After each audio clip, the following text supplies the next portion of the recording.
अस्सलाम वालेकुम, my name is उदनान और आज का जो मेरा टॉपिक है that is chapter number 1 first year biology biological method. अब बायोलॉजिकल मेथड की बात करने से पहले थोड़ा सा अगर बायोलॉजिकल प्रॉब्लम के बारे में देखा जाए तो एक बायोलॉजिकल प्रॉब्लम क्या होती है। तो ऐसी कोई भी प्रॉब्लम जो लिविंग ऑर्गेनिज्म से रिलेटेड होगी वो क्या कहलाती है, बायोलॉजिकल प्रॉब्लम कहलाती है। तो any problem that is related to living organism is known as biological problem. तो हम जानते हैं कि बायोलॉजिकल प्रॉब्लम को हल करने के लिए कोई एक ऐसा मेथड या ऐसी साइंटिफिक अप्रोच इस्तेमाल होती है जो कि उसके लिए डिफरेंट हम कर सकते हैं, बायोलॉजिकल प्रॉब्लम को हल कर सकते हैं। तो ऐसा कोई भी मेथड सिंपली वो होना क्या चाहिए, साइंटिफिक होना चाहिए। तो any scientific method which is used to solve the biological problem, कोई भी साइंटिफिक मेथड जो बायोलॉजिकल प्रॉब्लम को सॉल्व करने के लिए इस्तेमाल होता है वो क्या कहलाता है, बायोलॉजिकल मेथड कहलाता है। तो बायोलॉजिकल प्रॉब्लम को हल करने के लिए जो मेथड इस्तेमाल करते हैं वो मेथड क्या कहलाता है, हमारे पास बायोलॉजिकल मेथड कहलाता है। अब बायोलॉजिकल मेथड को जब हम बायोलॉजिकल प्रॉब्लम लेते हैं उसका हल करते हैं, कौन कौन से स्टेप्स उसमें आते हैं उनको वन बाय वन देखते हैं। अब सबसे जो पहला कॉमनली स्टेप होता है वो क्या होता है, recognition of the biological problem. अब जनरली स्टेप्स को कंसीडर हम नहीं करते, लेकिन सबसे पहला जो स्टेप होता है that is recognition of the biological problem. कि जो बायोलॉजिकल प्रॉब्लम होती है उसको सबसे पहले आपने क्या करना है, रिकॉग्नाइज करना है। ये नहीं कि प्रॉब्लम का हमें पता नहीं चल रहा, हम उसका हल ढूंढने चल रहे। तो सबसे पहला जो स्टेप होगा वो क्या होगा, recognition of the biological problem होगा। अब जब हमें बायोलॉजिकल प्रॉब्लम की रिकॉग्निशन हो गई, नेक्स्ट स्टेप हमने क्या करना है, ऑब्जर्वेशन करना। अब ऑब्जर्वेशन क्या होता है, हमने क्या करना होता है, डाटा को रिसीव करना होता है, उसको रिवॉल्व करना होता है, recording and receiving data through senses. अब हमारी जो अल्लाह ताला ने 5 सेंसेस दी हुई है, इन 5 सेंसेस की मदद से डाटा को रिसीव करना, रिकॉर्ड करना थ्रू 5 सेंसेस, वो क्या कहलाता है, ऑब्जर्वेशन कहलाता है। Receiving and recording the data through 5 senses is called observation होता है। अब वो 5 सेंसेस में क्या हो सकता है, हम देखते हैं, देखने से जो डाटा रिकॉर्ड कर रहे हैं, टच करने से, उसी तरह हमारे पास टेस्ट करने से, स्मेल करने से, हियर करने से। तो इन 5 सेंसेस की मदद से जो हम डाटा को रिसीव कर रहे हैं that is known as observation होता है। तो receiving and recording the data through 5 senses. अब वो जो डाटा रिसीव कर रहे हैं वो डाटा दो तरह का हो सकता है। वो क्या हो सकता है, या तो क्वालिटेटिव हो सकता है या क्या हो सकता है, क्वांटिटेटिव हो सकता है। तो ऐसा डाटा जिसको हम मेजर नहीं कर सकते और वो वेरिएबल होता है और नंबर्स की फॉर्म में उसको रिकॉर्ड नहीं कर सकते, वो डाटा क्या कहलाता है, हमारे पास क्वालिटेटिव डाटा कहलाता है। या वो ऑब्जर्वेशन क्या कहलाती है, क्वालिटेटिव ऑब्जर्वेशन कहलाती है। सर एग्जांपल बताइएगा कि क्वालिटेटिव ऑब्जर्वेशन में ऐसी कौन सी ऑब्जर्वेशन आ सकती है जिसको हम रिकॉर्ड नहीं कर सकते, नंबर्स में नहीं लिख सकते, उसको वेरिएबल होती है। तो वो लेट्स सपोज हमारे पास क्या है, टेस्ट। इसी तरह हमारे पास क्या है, ब्यूटी। टेस्ट और ब्यूटी को मेरे ख्याल से नहीं आप नंबर्स की फॉर्म में कि इस सब्सटेंस का टेस्ट 5 टेस्ट था या इस सब्सटेंस की ब्यूटी 5 नंबर थी, ऐसा कोई हमारे पास कोई आला नहीं बना जो इनको क्या कर सके, नंबर्स की फॉर्म में रिकॉर्ड कर सके। तो ऐसे ऑब्जर्वेशंस जो क्या होते हैं, कैन नॉट बी इनमेजरेबल होते हैं, रिकॉर्डेड इन द नंबर्स की फॉर्म में उनको रिकॉर्ड भी नहीं कर सकते, और वेरिएबल होते हैं, मतलब कि पर्सन टू पर्सन क्या करेंगे, वेरी करेंगे, या सब्सटेंस टू सब्सटेंस क्या करेंगे, वेरी करेंगे। तो ऐसे ऑब्जर्वेशन को क्या नाम दिया जाता है, क्वालिटेटिव ऑब्जर्वेशन का नाम दिया जाता है। इसी तरह बात करते हैं क्वांटिटेटिव ऑब्जर्वेशंस की। तो इसके ऑपोजिट क्या होगा, क्वांटिटेटिव ऑब्जर्वेशन होंगे। मींस कि ये क्या होते हैं, वेरिएबल होते हैं, इनको नंबर की फॉर्म में रिकॉर्ड भी कर सकते हैं, और ये इनवेरिएबल होते हैं, मतलब कि ये एक सब्सटेंस से दूसरी सब्सटेंस के लिए तब्दील नहीं होंगे। फॉर एग्जांपल मैं कहता हूं कि boiling point of water is 100 degree C, इसी तरह freezing point of water is 0 degree C. ये ऐसे ऑब्जर्वेशंस होते हैं जो पर्सन टू पर्सन वेरी नहीं करते। इस तरह आगे देखिएगा नेक्स्ट स्टेप क्या होता है। यहाँ तक हमारी थी ऑब्जर्वेशंस के 5 सेंसेस को इस्तेमाल करते हुए हमने क्या करनी है, ऑब्जर्वेशन करनी है। ऑब्जर्वेशन दो तरह की हो सकती है, अदर क्वालिटेटिव ऑब्जर्वेशंस हो सकती हैं और क्वांटिटेटिव ऑब्जर्वेशंस हो सकती है। नेक्स्ट देखिएगा, the next is think hypothesis. अब हमने एक सब्सटेंस को ऑब्जर्व किया होता है, नेक्स्ट स्टेप क्या होता है, उस सब्सटेंस जो हमने ऑब्जर्वेशन की है उनको एक्सप्लेन करना। तो hypothesis is the tentative explanation of observation, कि आपने जो ऑब्जर्व किया था उसको एक टेंटेटिवली एक्सप्लेन करना, वो क्या कहलाता है, हाइपोथेसिस कहलाता है। अब हाइपोथेसिस जो होते हैं ना, वो हमारे पास दो रीजनिंग हो सकती है कि एक अच्छा हाइपोथेसिस जो होता है वो दो रीजनिंग से ड्राइव किया गया होता है। हाइपोथेसिस को बनाने के लिए जो रीजनिंग इस्तेमाल करते हैं वो क्या होती है, या तो डिडक्टिव रीजनिंग होती है या क्या होती है, इंडक्टिव रीजनिंग होती है। अब डिडक्टिव रीजनिंग क्या होती है और इंडक्टिव रीजनिंग क्या होती है, दोनों को देखिएगा। डिडक्टिव रीजनिंग में हम क्या करते हैं, from general to specific move करते हैं, जनरल टू स्पेसिफिक। अब जनरल टू स्पेसिफिक मूव करने का मतलब क्या होता है कि मैं एक सादा सा आम से आइडिया से क्या करता हूँ, खास पेचीदा आइडिया की तरफ मूव करता हूँ। तो ऐसी हाइपोथेसिस यानी ऐसी रीजनिंग जिसमें क्या करता हूँ from general to specific move करता हूँ, वो रीजनिंग क्या कहलाती है? डिडक्टिव रीजनिंग कहलाती है। एग्जांपल देखते हैं। फॉर एग्जांपल मैं कहता हूँ ऑल बर्ड्स हैव विंग्स, कि सारे के सारे जो परिंदे हैं उनके पास क्या होते हैं? पर होते हैं।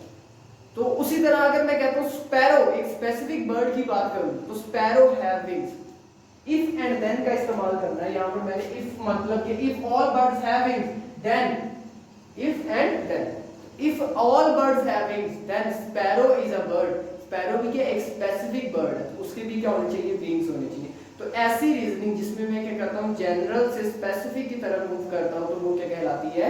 डिडक्टिव रीजनिंग कहलाती है। एक और एग्जांपल देखते हैं। फोटोसिंथेसिस करते हैं प्लांट्स, तो all green plants do photosynthesis in the presence of light, कि सारे के सारे ग्रीन प्लांट्स क्या करते हैं? लाइट की मौजूदगी में फोटोसिंथेसिस करते हैं।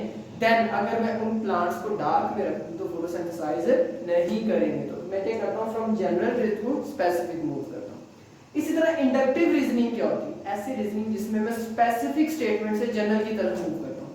For example if sparrow have wings then all the birds should have wings. अगर स्पैरो एक बर्ड है और उसके विंग्स हैं तो जितने भी बर्ड्स हैं उनके पास क्या होना चाहिए? विंग्स होने चाहिए। For example if sparrow is having then hawk and other pigeon and hen, तो all birds should have wings होने चाहिए। अगर स्पैरो के पास विंग्स है तो दूसरे तमाम बर्ड्स के पास भी क्या होने चाहिए? विंग्स होने चाहिए। तो अगर मैं स्पेसिफिक से जनरल की तरफ मूव कर रहा हूं तो that reasoning is known as inductive reasoning होते हैं। और एक अच्छी हाइपोथेसिस को बनाने के लिए दोनों रीजनिंग्स का हम क्या करते हैं? इस्तेमाल करते हैं।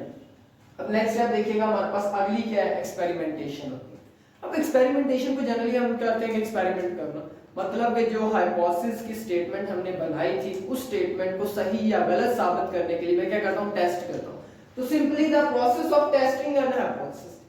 अब एक हाइपोथेसिस जो होता है उसको जो टेस्ट करने का प्रोसेस होता है वो क्या कहलाता है? हमारे पास एक्सपेरिमेंटेशन कहलाता है। एक्सपेरिमेंटेशन में हमारे पास दो चीजें होती हैं, दो चीजों का ख्याल रखना जरूरी होता है। एक चीज जो कंट्रोल ग्रुप होती है और दूसरी जो एक्सपेरिमेंट ग्रुप होती है। अब कंट्रोल और एक्सपेरिमेंट ग्रुप क्या होते हैं इनको देख लेते हैं। तो ऐसा ग्रुप जिसके ऊपर मैंने अपनी यानी कि जो चीज है उसको टेस्ट नहीं किया, वो कंपेयर करने के लिए रखा, वो क्या कहलाता है? कंट्रोल ग्रुप कहलाता है। एक्सपेरिमेंट ग्रुप वो ग्रुप होता है जिसपे मैंने अपने टेस्ट परफॉर्म करने हैं और कंट्रोल ग्रुप के साथ उसको कंपेयर करना है, वो क्या कहलाता है? एक्सपेरिमेंट ग्रुप कहलाता है। तो एक्सपेरिमेंटेशन में मैं क्या करता हूँ? जो मैंने हाइपोथेसिस की स्टेटमेंट बनाई है उस स्टेटमेंट को मैं क्या करता हूँ? टेस्ट करता हूँ, ताकि क्या करूँ? सही या गलत साबित कर सकूं।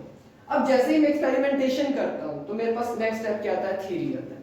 अब थ्योरी में क्या होता है कि मैंने एक हाइपोथेसिस पे टेस्ट किया, अगेन एंड अगेन टेस्ट करता गया, लेकिन वो फेल्सिबल नहीं है, उसको झुटलाया नहीं जा सकता, तो वो क्या बन जाती है? एक थ्योरी बन जाती है। तो इस थ्योरी होती क्या है? It's a series of hypothesis. एक थ्योरी क्या आती है? सीरीज ऑफ हाइपोथेसिस होती है, टेस्टेड अगेन एंड अगेन। कि मेरे पास हाइपोथेसिस की एक सीरीज थी, पूरी सीरीज थी, उसको मैंने बार बार टेस्ट किया ताकि उसको रिजेक्ट कर सकूं। लेकिन अगर वो रिजेक्ट नहीं होती तो a series of hypothesis tested again and can not be refutable, अगर उसको रिफ्यूट नहीं किया जा सकता तो वो क्या बन जाती है? एक थ्योरी बन जाती है। इसी तरह एग्जांपल्स थ्योरी की देखते हैं तो हमारे पास फॉर एग्जांपल थ्योरी में हमारे पास दो तरह की थ्योरी हो सकती है, प्रेडिक्टिव होनी चाहिए और थ्योरी के अंदर क्या होना चाहिए? एक्सप्लेनेटरी पावर होनी चाहिए।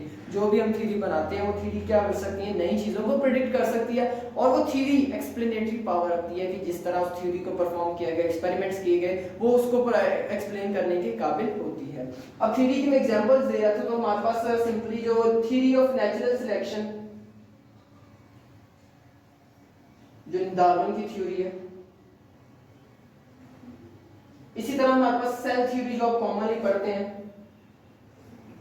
तो ये क्या हमारे पास थ्योरीज की एग्जांपल होती हैं। डार्विन की दो थ्योरीज थी जिसमें एक थ्योरी ऑफ नेचुरल सिलेक्शन आता है और थ्योरी ऑफ स्पेशल क्रिएशन आता है। इसी तरह सेल थ्योरी पढ़ते हैं जिसमें आप सेल के फीचर्स पढ़ते हैं, सेल की थ्योरी के बारे में, जो सेल कैसे डिस्कवर किया गया तो उसके बारे में थ्योरी। तो ये एग्जांपल्स किसकी हमारे पास? थ्योरी की एग्जांपल है। अब लॉ की बात करें तो लॉ क्या होता है? तो सिंपली लॉ क्या होता है कि अगर वो जो थ्योरी होती है उस पर हम क्या करते हैं? बार बार टेस्ट करते हैं। अब जब थ्योरी बन जाती है ना तो सारे साइंटिस्ट जो होते हैं ना उसको एज अ चैलेंज लेते हैं ताकि उस थ्योरी को क्या किया जाए? रिजेक्ट किया जाए। अब जब सारे साइंटिस्ट चैलेंज के तौर पर लेते हैं, एक स्केप्टिकल अप्रोच बनती है। तो उस स्केप्टिकल अप्रोच में क्या होता है कि सारे साइंटिस्ट उसको एज अ चैलेंज लेते हैं ताकि उसको क्या किया जाए? रिजेक्ट किया जाए। अगर एक थ्योरी उस स्केप्टिकल अप्रोच में सस्टेन करती है और रिजेक्ट नहीं होती अगेन टेस्टिंग करने से, तो वो क्या बन जाती है? एक साइंटिफिक लॉ बन जाती है। तो theory survives the skeptical approach and continue to be supported by experimental evidences। कि एक थ्योरी जो है ना वो उस स्केप्टिकल अप्रोच जिसमें साइंटिस्ट उसको एज अ चैलेंज लेते हैं, उसको रिजेक्ट किया जाए, उसमें सस्टेन करती है, सर्वाइव करती है और उसको एक्सपेरिमेंटल एविडेंस से आप प्रूव करते रहते हैं, तो वो क्या बन जाती है, एक साइंटिफिक लॉ बन जाती है। अब साइंटिफिक लॉ के एग्जांपल में मेंडल्स के लॉ है, जिसमें Mendel's law of independent assortment and Mendel's law of segregation है। इस तरह हार्डी वेनबर्ग लॉ है। ये क्या है, कुछ एग्जांपल्स ऑफ बायोलॉजिकल लॉज होते हैं जिसमें हमारे पास बायोलॉजी के थ्रू प्रूव किया गया, ये सारे उसमें स्टेप्स किए गए थे, उसको प्रूव किया गया था कि वो देन वो क्या बन जाती है, लॉ बन जाती है। इंशाल्लाह हमारी नेक्स्ट वीडियो में हम अगले टॉपिक के बारे में पढ़ेंगे। अगर इसमें से आपका कोई क्वेश्चन हो तो कमेंट सेक्शन में आप पूछ सकते हैं। अल्लाह हाफिज़।